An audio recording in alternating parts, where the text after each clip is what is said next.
Imagine caminhar pelas ruas de Tóquio, a capital de um país que é sinônimo de inovação, tecnologia e progresso. O Japão é uma das economias mais poderosas do mundo. Suas cidades são limpas, bem organizadas e suas infraestruturas de transporte e saúde são quase impecáveis. Mas existe uma sombra nas ruas brilhantes e bem cuidadas: a falta de moradia. Em muitas cidades ao redor do mundo, a falta de moradia é visível, com pessoas dormindo nas ruas, em abrigos improvisados ou se escondendo nos becos. No Japão, você provavelmente não verá isso, pois o país se orgulha de manter uma imagem de ordem e perfeição. Mas e se eu te dissesse que existe uma realidade invisível no Japão? Uma realidade de moradores de rua que vivem à margem da sociedade, longe dos olhos do público? Nesse vídeo, vamos explorar como é a vida de um morador de rua no Japão e como ela é diferente de qualquer outro lugar do mundo.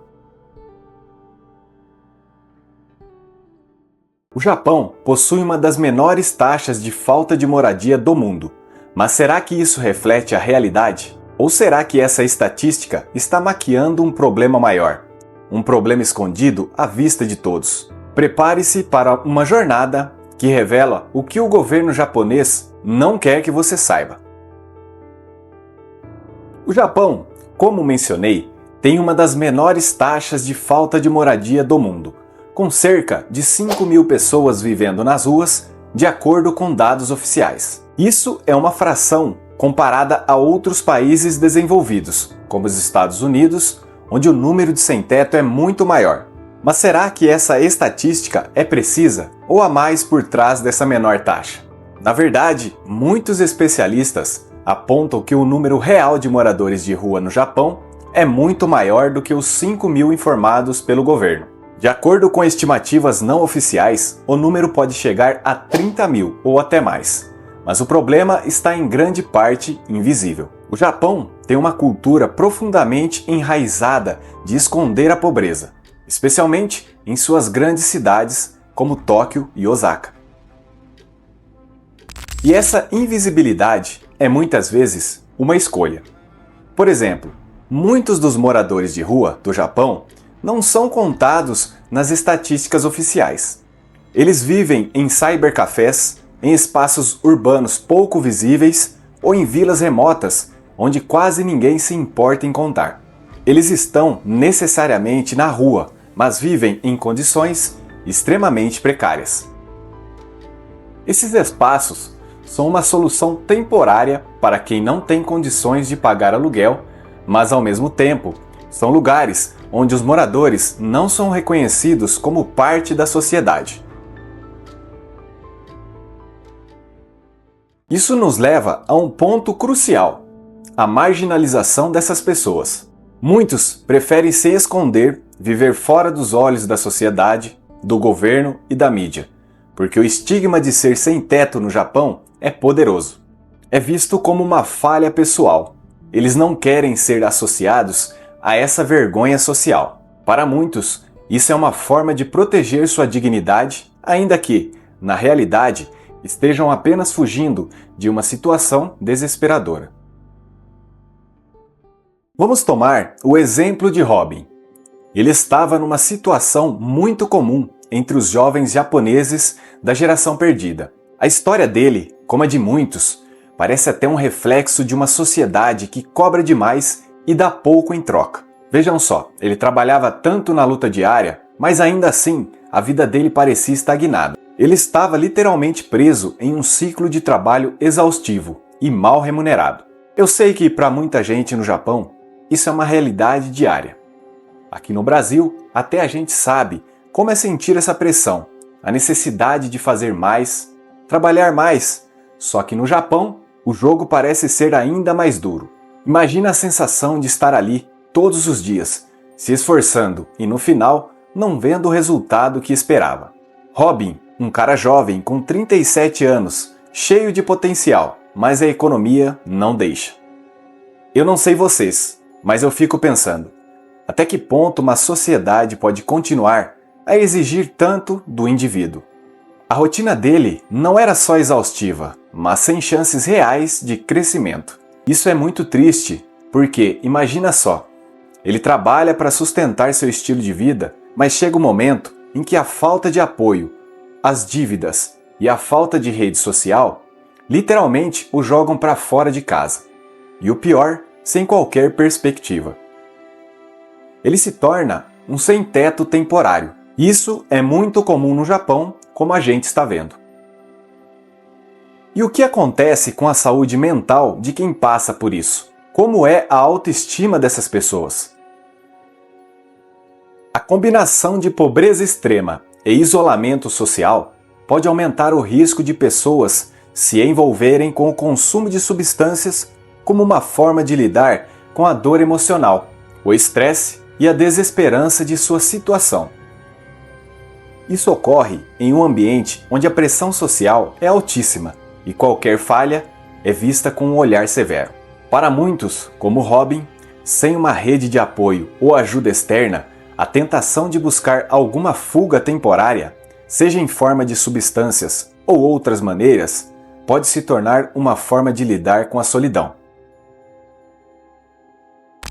É um exemplo do que está acontecendo no Japão. Essa geração, que investe tanto em educação e se dedica ao trabalho, mas se vê presa em empregos que não pagam as contas.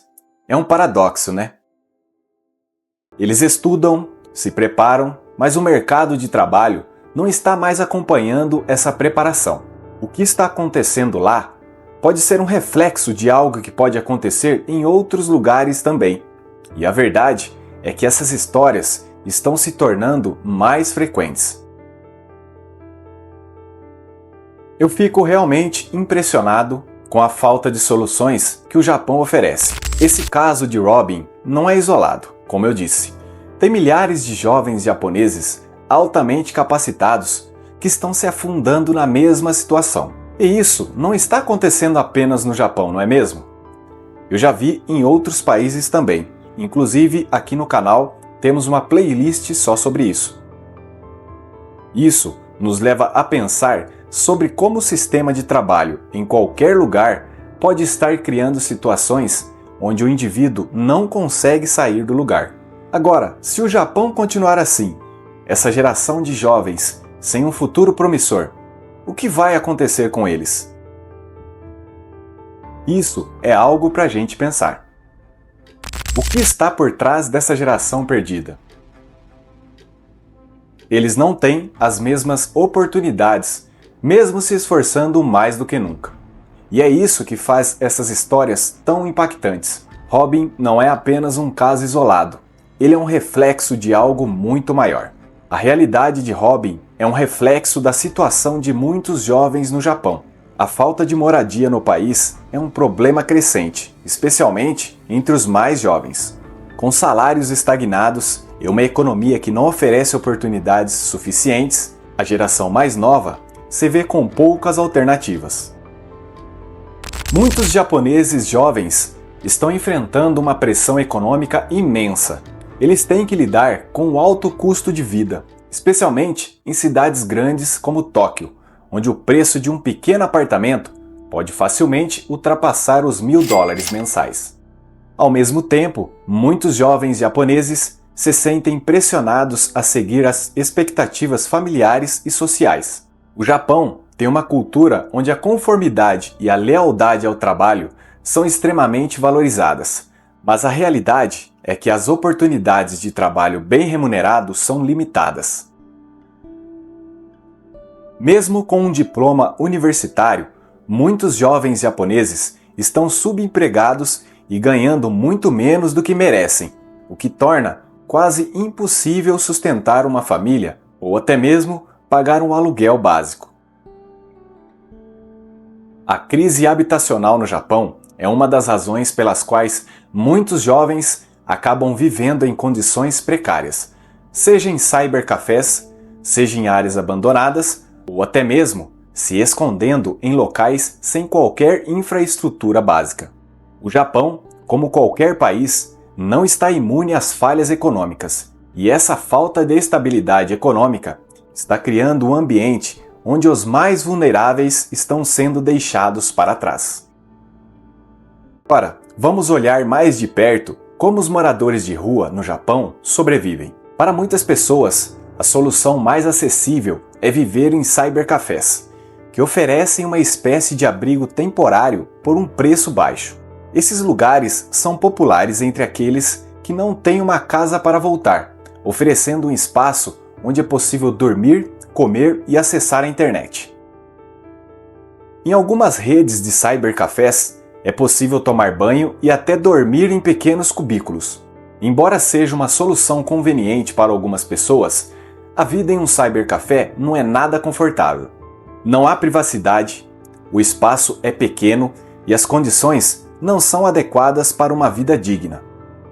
Além disso, muitos moradores de rua que vivem nesses espaços têm que conviver com o estigma de serem considerados fracassados.